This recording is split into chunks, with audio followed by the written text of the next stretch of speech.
I'm organizing the stack of mail on my desk when I spot an envelope from Bellamy Gardens, the most exclusive wedding venue in town. Strange. I don't remember receiving anything from them before.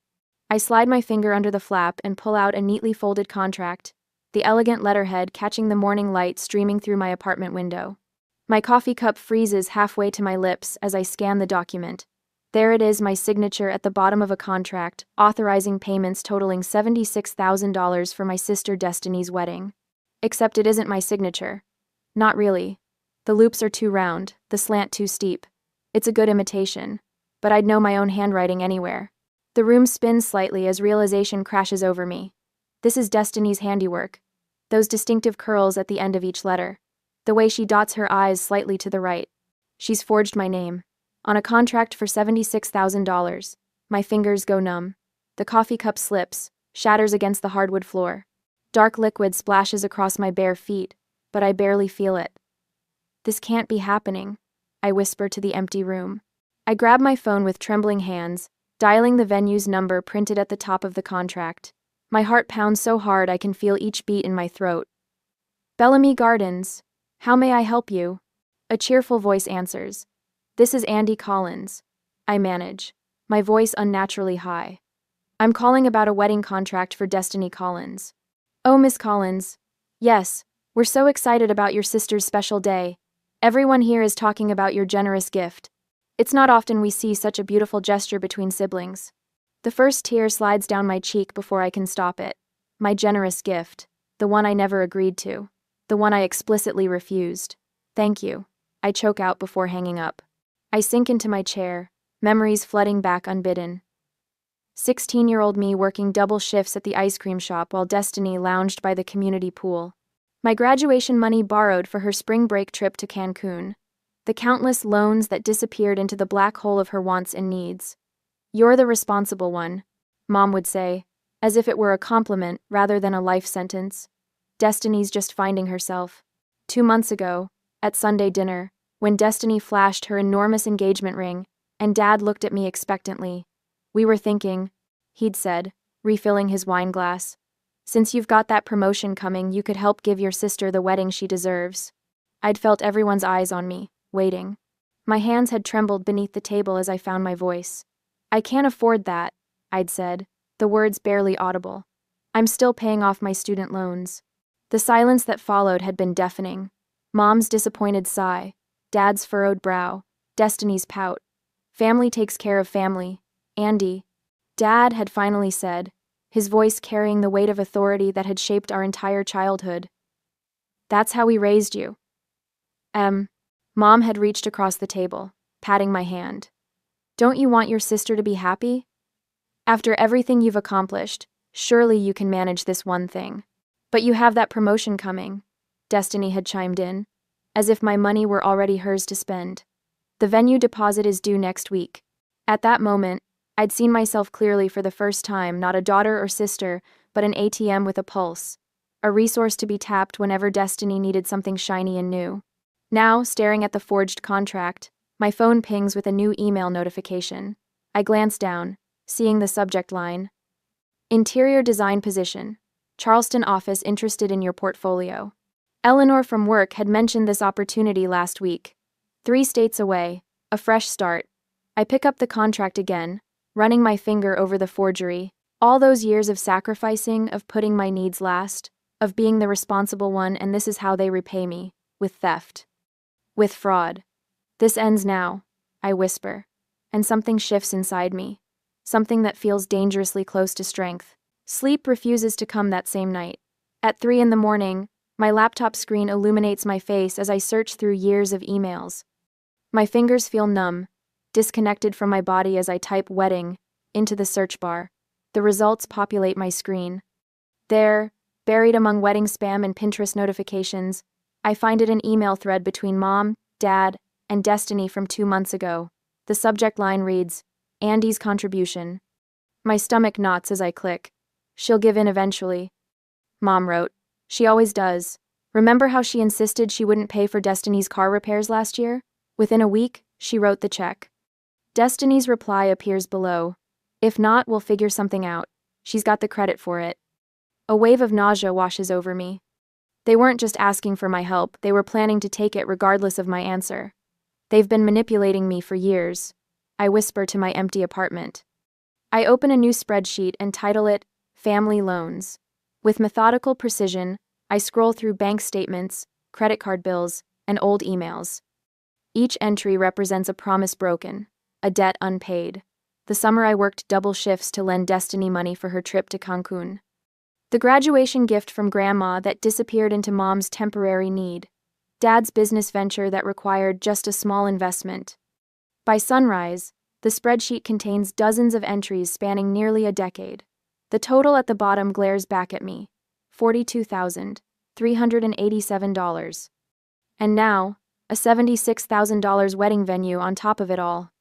I rub my eyes, burning from exhaustion and tears I refuse to shed. The Christmas memory surfaces unbidden Destiny's pleading voice, as she borrowed my credit card for just one small gift for Mom. The January statement showed $3. 0-inch charges from designer boutiques. My phone buzzes at 9 that morning. A text from Destiny. Just saw the bridal suite at Bellamy. It's amazing. I'm thinking we should upgrade the flower package too. Only an extra $4 Kelvin. Thoughts? Attached is a photo of her posing in a plush room, champagne glass raised, her fiancé nowhere in sight. I don't respond. 20 minutes later, Mom calls. Andie, honey, did you see Destiny's message about the flowers? The venue needs to know by tomorrow. I'm not paying for flowers, Mom. My voice sounds stronger than I feel. A heavy sigh travels through the phone. This attitude isn't like you, Andie. What will people think if Destiny's wedding looks? Act cheap? The Henderson family has already commented on how generous you're being. Everyone's talking about it. I never agreed to pay for anything. Family supports family. That's how we raised you. Her voice drops, an expertly crafted mixture of disappointment and shame. I just hope you're not becoming one of those selfish career women who forget where they came from. After we hang up, I check my credit score, something I haven't done since buying my car last year. The number has dropped nearly 40 points. A hard inquiry from Bellamy Gardens appears in the activity log, along with a new line of credit. They didn't just forge my signature, they're actively using my credit. My phone rings again, Eleanor from work. Hey, did you think any more about that Charleston position? The hiring manager called me again yesterday. They're really interested in your portfolio.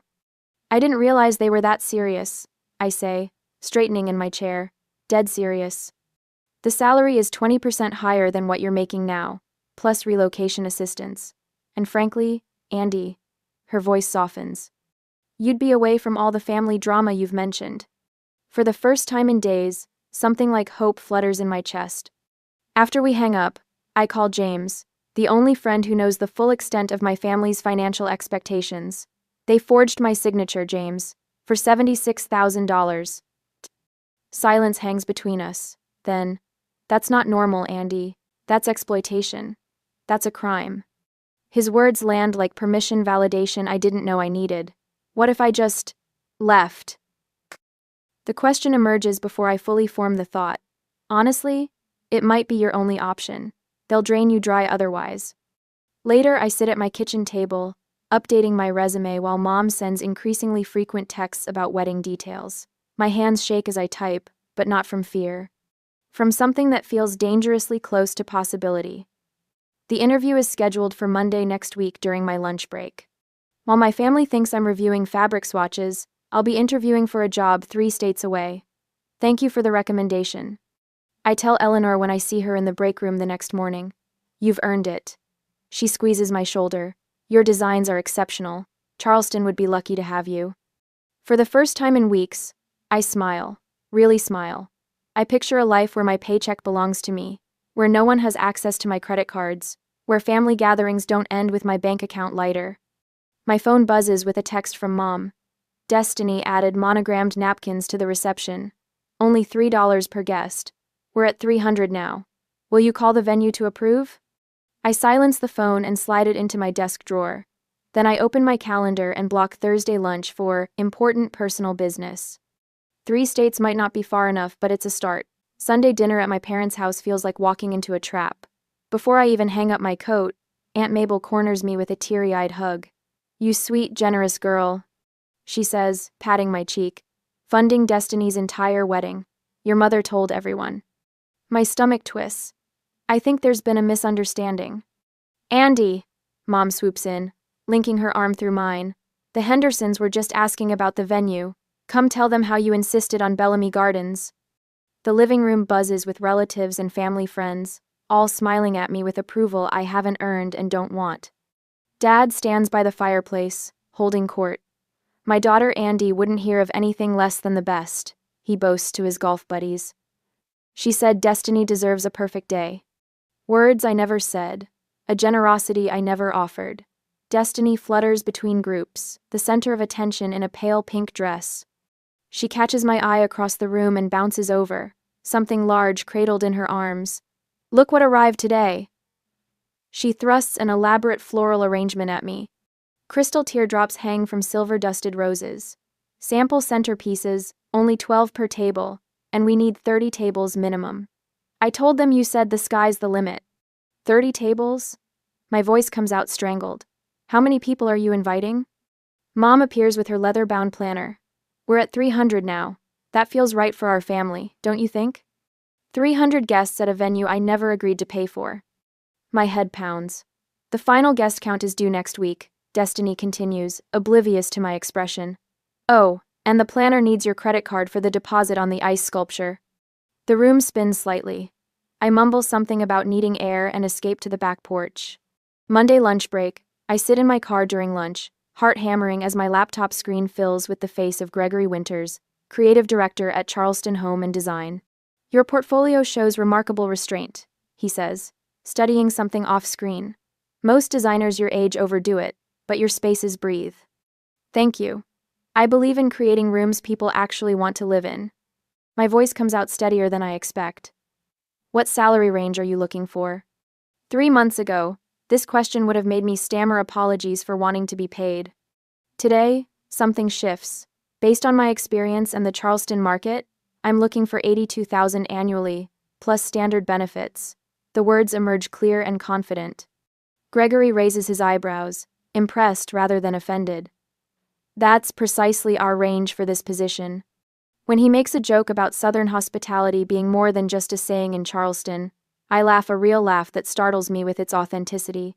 We'll be in touch very soon, he promises as we wrap up.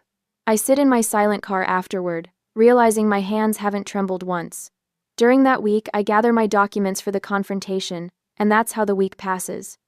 Saturday brunch arrives with an unwelcome surprise. I'm buttering toast when the doorbell rings. Who could that be? Mom asks with a performance of confusion. The answer comes in the form of Marissa Williams, wedding planner extraordinaire, who breezes into the dining room with 3 bulging portfolios. Andie, finally we meet. She extends a manicured hand. Your sister speaks so highly of you. Now, I brought the updated invoices for your approval. My approval? I ask, accepting the folder she thrusts at me. I flip through pages of extravagant expenses. Custom champagne flutes, monogrammed napkins, a string quartet, imported orchids. Each bears a notation. A. Collins approval required. These charges seem excessive, I say carefully, watching Destiny from the corner of my eye. What's this $10,000 line item for lighting? Marissa frowns.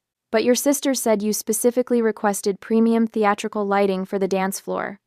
Destiny's face drains of color. Andie loves dramatic lighting. Right, Andie? Could I see all the contracts, please? My voice remains calm despite the rage building in my chest. Andie's just being thorough. Mom interjects, reaching for the coffee pot. Marissa, have you tried my cinnamon rolls? Let me fix you a plate. As they bustle toward the kitchen, I snap photos of the invoices with my phone. That evening, James brings takeout and legal research to my apartment. In this state, you can break a lease without penalty if you can prove identity theft, he says, spreading papers across my coffee table, especially with documentation showing your signature was forged. Eleanor sends 3 links to affordable apartments in Charleston's north area. Not glamorous, her message reads, but clean, safe, and 20 minutes from the office. I click through the virtual tour of a 1-bedroom with a small balcony. The rent is reasonable. The distance from my family, priceless. The official email arrived to my private email account on Tuesday morning, and I got the job. The salary matches what I requested. The start date is 3 weeks away. I drive to an empty parking lot to make the call. I'm delighted to accept, I tell Gregory, my voice strong and certain. That night, I digitally sign a lease agreement for the Charleston apartment. The move-in date aligns perfectly with my escape plan. 2 more weeks until I escape, I whisper to my reflection. Standing in my apartment on Friday night, I survey what I've built through years of hard work. The vintage desk I refinished myself, the watercolor I splurged on after my first promotion, the bookshelf filled with design references. On my dresser sits a photo from my design school graduation. I'm beaming, proud and hopeful, unaware of how my family would use that hope against me. Tears slide down my cheeks, but they feel different, cleansing rather than broken. I deserve to keep what I've earned, I say aloud to the empty room. The weekend becomes a strategic operation. I record Mom discussing Andie's contribution to the wedding. I organize bank statements showing unusual charges. I document every text where I explicitly refuse to pay. Monday morning, I call a moving company. We need to schedule for a specific time. I explain. The 14th, around noon. We can do that, the scheduler confirms. Any particular reason for the precise timing? Yes, I say, drafting an email to the Bellamy Gardens venue, explaining the signature forgery. My family will be at a cake tasting. The moving day arrives with perfect weather. From my window, I watch Mom's SUV pull away with Dad, Destiny, and the wedding planner inside. My phone vibrates continuously with Destiny's messages about fondant options. 10 minutes later, the moving truck rumbles into the parking lot. I take a deep breath, my hand on the doorknob. The movers head up the stairs as my phone lights up again. 7 missed calls from Destiny in the last 3 minutes. The game is beginning. I smile and open the door to my future. We'll start with the labeled boxes, I tell the 2 men in matching blue uniforms. My voice sounds foreign to my ears, steady, authoritative, nothing like the hesitant murmur I've used around my family for 27 years. Inside, I hand the movers a detailed floor plan while dialing my landlord. Mr. Peterson answers on the second ring. I've documented the identity theft situation, I explain, sliding the folder of evidence into my messenger bag. The lease break fee should be waived under tenant protection laws. Wouldn't want this happening to my own daughter, he says after reviewing my documents. I'll have the paperwork ready tomorrow. I hang up, a small victory warming my chest. The movers work with military precision, wrapping my carefully curated furniture pieces while I sit cross-legged on the floor, laptop balanced on my knees. With a few keystrokes, I transfer my accounts to the Charleston branch. Another click cancels my credit cards, requesting new numbers for the replacements. My phone buzzes. Mom's name flashes on the screen, the 5th call in 30 minutes. I silence it, but seconds later, the voicemail notification appears. Andie Collins. Mom's voice wavers between anger and panic. Where are you? The venue needs decisions on lighting packages by 3. Call me immediately. Jetter? 3 more voicemails follow in quick succession. I play each one, recording them as evidence, as the movers empty my bedroom. My phone pings with a text from Destiny. What the hell, Andie? The venue says you haven't confirmed anything. I swear if you ruin this for me, I'll never forgive you. 10 seconds later, answer your damn phone. 20 seconds. After everything we've done for you, this is how you repay us? Each message forms another link in a chain of evidence. I save them all. Dad's voice booms from the next voicemail. Family takes care of family, Andrea. You have responsibilities here. Don't make me come find you. K. I save this one twice. As I pack other boxes, the buzzing pauses long enough for me to check Facebook. Mom's status update appears at the top of my feed. Heartbroken when children forget where they come from, after everything we sacrifice as parents. Comments flood in beneath it. My college roommate Lisa writes, Andie is the most responsible person I know. There must be some misunderstanding. My cousin Jennifer chimes in. Wait, I thought the wedding was being scaled back? Aunt Carol told me it was costing over $70,000. Destiny's bridesmaid Tara asks, who's paying for all this? I thought Andie was just handling the coordination, not the cost. I smile as the first cracks appear in their carefully constructed narrative. My phone rings again, James, this time. The truck with your bookshelf and desk just left my place, he says. Everything's secure in my spare room until you're ready. Thanks, James. I don't know what I'd... Stop. You'd do the same for me. He pauses. Eleanor called. Your office is ready whenever you arrive. The weight on my shoulders lightens for the first time in months. Your new landlord emailed. James continues. She's fine with the early move-in, and Sarah from college says her guest room is yours for the transition week. Tears blur my vision as I realize I'm not doing this alone. My laptop pings with an email notification. The wedding venue's logo appears in the subject line. Urgent. Payment deadline notice. I open it, reading the polite but firm reminder that the next installment of $22,000 is due in 3 days or the reservation will be canceled.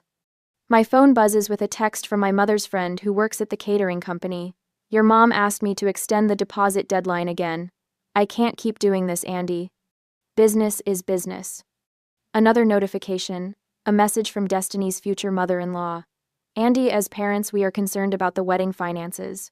Could we discuss this before Sunday's dinner? My stomach flips as I realize how quickly their house of cards is collapsing. Later, while the movers load the last of my belongings, a text from Destiny's roommate pops up. Just for your information. Destiny's crying in her room about possibly having to cancel the florist and photographer. I take a deep breath as I prepare to walk out of my apartment for the last time. My gaze catches on the lone coffee mug I've left behind, the one that shattered the morning I discovered the forged contract. I've glued it back together, leaving visible cracks running through the ceramic. It sits on the counter with a note. Some things, once broken, can never be the same. Have you ever had to walk away from a situation to protect yourself? What gave you the courage? 4 days after moving, the text messages arrive like a swarm of hornets. 23 in the first hour after Mom discovers my empty apartment. 37 more by nightfall. How could you abandon your family? Mom writes. Dad's voice crackles through my voicemail. There could be legal consequences for backing out now, Andie. Think about what you're doing. I place my phone on the coffee table of my new Charleston apartment, watching it vibrate with incoming calls. The late afternoon sun casts long shadows across the hardwood floors. I've been here exactly 4 days, and already it feels more like home than any place I've lived before. Aunt Meredith calls next. Your mother is hysterical, dear. Everyone's so confused about what's happening with the wedding. Can't you just come to your senses? I let her message play to completion, noting how easily my relatives have been enlisted as reinforcements. The calendar on my kitchen wall shows the wedding date circled in red. 1 week from today. My phone lights up with Destiny's name. Against my better judgment, I answer. You selfish, ungrateful witch, she hisses. After everything we've done for you. Everything you've done for me? I repeat, my voice steady in a way that surprises me. Pay for the wedding or you're dead to me, she says. Simple as that. That's your choice to make. I end the call before she can respond. My laptop screen glows as I open my email. The document I've spent weeks preparing is attached, ready to send. I click on it one last time, reviewing each element. Formal letter to Bellamy Gardens explaining the forged signature. Handwriting analysis report highlighting the differences between my signature and the forgery. Audio file of Destiny telling her maid of honor, I signed Andie's name as a favor, to push things along. I press send. Within the hour, my phone rings with an unfamiliar number. The venue manager's voice is professionally restrained, but I hear the underlying tension. Miss Collins, we've received your email. This is highly unusual. We'll need to speak with your sister and parents immediately. I understand, I say. I've also notified my lawyer to contact the credit bureaus. The contract was signed without my consent or knowledge. After the call ends, I draft one more email, this one, to my extended family. I keep my explanation dignified, factual. No accusations, just evidence. I attach copies of text messages where I explicitly refuse to pay, bank statements showing the pattern of financial exploitation, and the venue's confirmation that the signature doesn't match my identification. My phone begins ringing again almost immediately, but not with the calls I expect. It's my cousin Thomas. Holy smokes, Andie. The venue just called Uncle Jim demanding immediate payment or they'll cancel everything. What's going on? Ask Destiny, I say. Or better yet, ask her fiancé's parents. I believe they've just been informed about the forged contract. Over the next few hours, reports filter in through family text chains, wedding guests receiving postponement notices, my parents frantically calling relatives asking for emergency loans, Destiny in tears at the florist, canceling the exotic arrangements, the groom's father insisting on a prenuptial agreement. When my phone finally goes silent around midnight, I pour a glass of wine and step onto my small balcony. The Charleston night air wraps around me like a warm blanket. For the first time in years, my shoulders aren't tight with tension. When I call Destiny the next morning, she answers on the first ring. "Come to apologize?" Her voice is rough from crying. "No," I say, the word clean and simple on my tongue. "I forgive you, but I won't forget. You've ruined everything." "I've started over," I correct her. "Charleston is beautiful. My new firm values my work. My apartment gets morning Sunday." "We're your family," she whispers. "The wedding bill is the consequence of your choices, not mine," I say. "Maybe it's time you learned what that feels like." I end the call before she can respond, placing my phone back on the counter. According to James, who still lives in my old city, my parents spent yesterday meeting with loan officers. Destiny has downsized from 8 bridesmaids to 4. The extravagant ice sculpture has been canceled, along with the fireworks display and the designer gown. My mother's final voicemail arrives that evening as I'm arranging books on my new shelves. "Andie," she begins, her voice catching. "We never meant for it to go this far." I let the message play to its end, then delete it without replying. Outside my window, the sun sets over Charleston, painting the sky in colors I never saw in my old life. Some bridges burn for a reason. I close my eyes and breathe deeply, feeling the weight of 76,000 expectations finally lifting from my shoulders. 3 months later, the morning light streams through my Charleston apartment windows, catching the spines of my design books as I arrange them on the reclaimed wood shelves. 3 months ago, these same books were packed in hurried desperation. Today, they stand as colorful sentinels of my new life. I smooth my hand over the coffee table I found at a local antique market, feeling the grain of the wood beneath my fingertips. My apartment is modest, but mine truly mine, with no financial ghosts lurking in the corners. My phone buzzes with a message from Eleanor, wishing me luck with my newest project. I adjust my blazer, catch my reflection in the hallway mirror, and notice something different in my posture. My shoulders no longer hunch forward, carrying the invisible weight of family obligation. The southern sunrise bathes my small balcony in gold as I sip my coffee. The lightness I feel isn't just the absence of debt, it's the presence of possibility. 3 months into my new position, Marcus, the senior designer, leans against my desk on Friday afternoon. "Andie, we need these concept boards finalized for Monday's presentation. I know it's your weekend, but..." He trails off, expectation hanging in the air. "I'm sorry, but I have plans this weekend," I reply, surprised by the steadiness in my voice. "I'd be happy to come in early Monday to help finalize everything." His eyebrows lift slightly. "Really? I figured you'd be all about earning some brownie points." "I value my personal time," I say, the word "no" resting comfortably on my tongue instead of sticking in my throat like it used to. "I'll deliver excellent work during work hours." Later, walking along King Street, I marvel at how easily that boundary formed. No rehearsal needed, no guilt afterward. My therapist calls this progress. Dr. Levine's office has become a weekly sanctuary where family patterns are dissected with clinical precision. "The first time you say no is the hardest," she told me during our initial session. Each time after gets a little easier. My journal entries confirm this. The first week in Charleston, woke up panicking about money. Last week, spent the whole day exploring without checking my phone once. The genuine laughter that bubbles up during lunch with my new colleagues startles me. At first it sounds foreign to my own ears, after so many months of tension. My housewarming gathering is small but vibrant a week later. Eleanor flew down for the weekend, bringing a potted fiddle leaf fig that now stands proudly by my living room window. James sent a care package with a handwritten note. "Proud of you" doesn't begin to cover it. Eleanor raises her glass. "To new beginnings and true family, the kind we choose." I blink back tears, realizing family isn't always determined by blood, but by who shows up when it matters.